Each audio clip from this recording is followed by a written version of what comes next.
Mula doon sa 400, di ba yung mga nag-abroad dito, yung mga ex-abroad na $400 lang ang sweldo. No, kung kukumputin nyo yan, hindi yan sapat para sa pangangailangan ng isang pamilya. Kaya mula sa amin, mula sa mga study conferences, nagkaroon ng kapasyahan na magkaroon ng isang kampanya na itaas ang sahod ng mga domestic workers. Mula sa 400, itataas siya hanggang $800. Pero ito ay isang panawagan pa lamang. No, kailangan maging magkaroon ng sama-samang pagkilos yung mga domestic workers para itong mga kinakampanya ng mga domestic workers ay marinig ng ating gobyerno. Kasi sila naman ang nagpapasya sa pagtaas ng sweldo ng mga domestic workers. Di po ba? Kaya kaugnay dyan,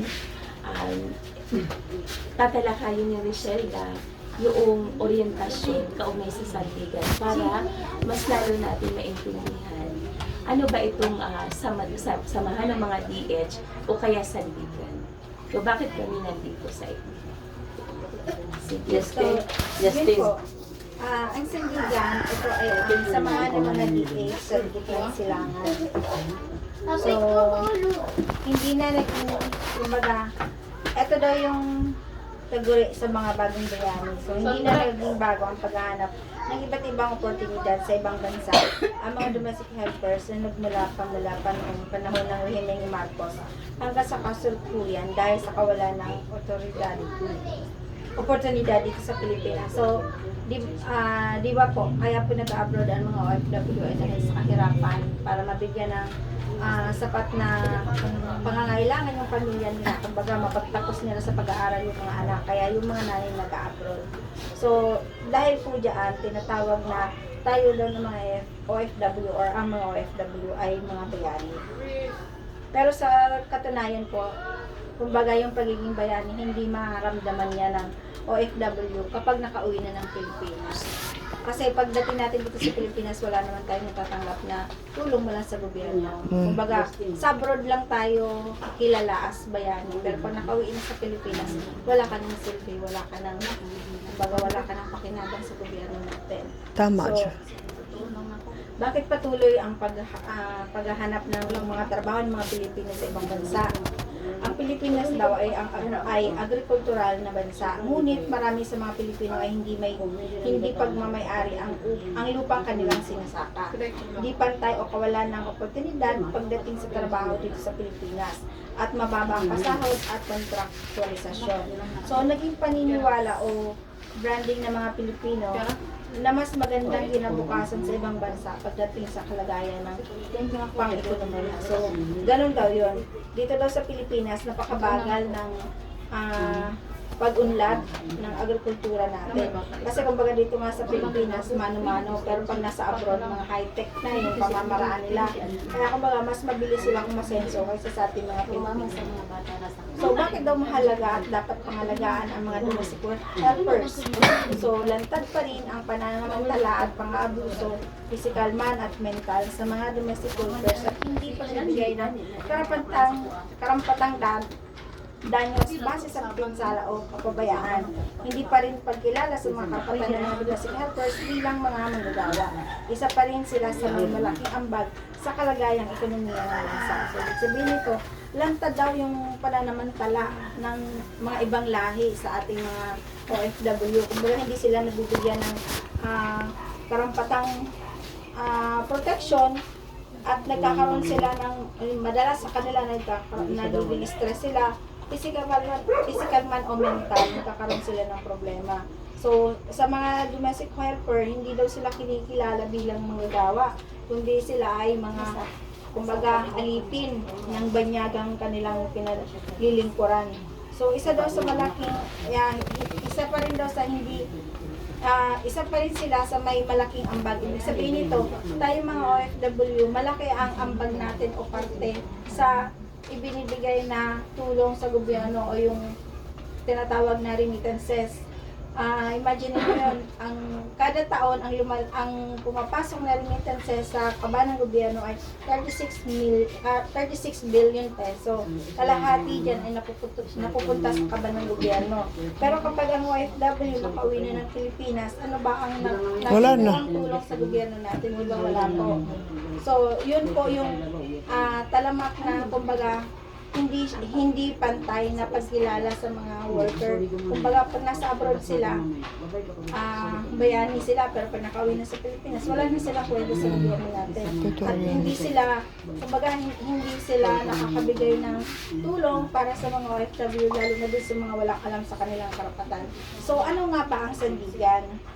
Mula sa istorya ng abuso, di makatwirang pasahod, at pananamantala sa ating mga domestic workers. Kailangan ng isang matibay na organisasyon na magtataguyod ng kanilang karapatan sa pamamagitan ng sama-samang pagtataguyod at isang boses na po ang sandigan o samahan ng mga D8 sa gitnang silangan.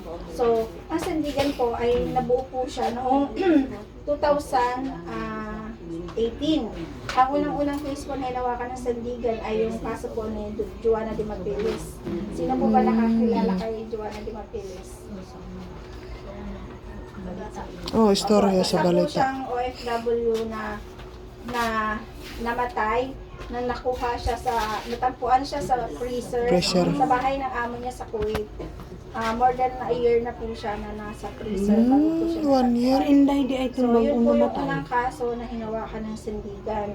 At naitatag po yung sandigan noong March 16, 2018. Ito ay naitayo sa Sandigan Network sa Baclaran Church, kasama ng iba't ibang religious group at mga migrant advocates. So doon po unang naitatag ang sandigan sa Baclaran Church sa Manila po. So pagkatatag po ng sandigan, ito yung formal na naitatag siya noong Disyembre 18, 2021. Dinaluhan ng mahigit sa 17 miyembro ang unang asamblea ng Sandigan Philippines. So yun, noong December 18 po, 2021, doon nagkaroon ng first assembly ang sandigan. At ginanap po ito sa UCCP Cubao Church sa Quezon City. So, ang mga gawain po ng sandigan ay nagbibigay po ng mga orientation, Know Your Rights orientation, RWAP training, maging ang psychosocial training kapag ang mga OFW po ay nakakauwi na ng Pilipinas at mga distress sila or kailangan nila ng mga counseling, nagbibigay po kami ng tulong na ganyan, ma-counsel sila or mabigyan ng psychosocial training. At hindi lamang po din, kundi nagbibigay din kami yung sa community sa Taytay Rizal na kapag nagbigay kami ng tulong, mula sa tulong din ng iba or mga donation ng ibang mga organization, nakapagbigay po doon ng 7 makina na naging panimula para po sa magkaroon po sila ng livelihood sa kanilang lugar. At nakapagtayo din po ang sandigan ng chapter. Ito po yung unang chapter sa Montalban Rizal na meron po 11 migrants sa 11 barangays. So, hindi lang po dyan, kundi pati na rin po pagka may mga kalamidad, nagbibigay din po kami ng mga relief goods or soap meal, maging school supply. Depende po sa pangangailangan ng mamamayan o ng OFW, anak ng OFW. Kapag nakalikom po kami ng donations mula din po sa ibang mga tao, OFW man po yan, or mga NGOs din na katulad namin na nag-donate sa amin. Yun po yung pinapamahagi namin para po makatulong kami sa mga OFW. So, dati po nagkaroon din po ng bungkalan o yung pagtatanim ng mga gulay na tulong-tulong po yung mga sa komunidad para makatulong po sa kanila. So, ito yung mga gawain ng sandigan. Ito yung Rights and Welfare Assistance Program. At yung ibig sabihin po nito, nagbibigay po kami ng mga Know Your Rights orientation at kung gusto po nila mag-file ng case, ginagabayan po namin sila kung paano po yung proseso ng pag-file po ng case. So, pati na din ang paglunsad ng mga dialogo sa mga ahensya ng gobyerno o yung makikipag-dialogue kami. Kunyari, kung meron kaming gustong ihapag sa DMW na mga problema ng mga OFW, magkakantak po kami ng mga dialogue. At pagsagawa po ng I Survive, ito yung psychosocial program para sa mga nakaranas ng emosyonal at pang-aabuso sa labas ng bansa. ito yung sinasabi ko kanina ng mga distress o yung mga pag-uwi nila, nagkakaroon sila ng mga mental health, so kailangan nila ng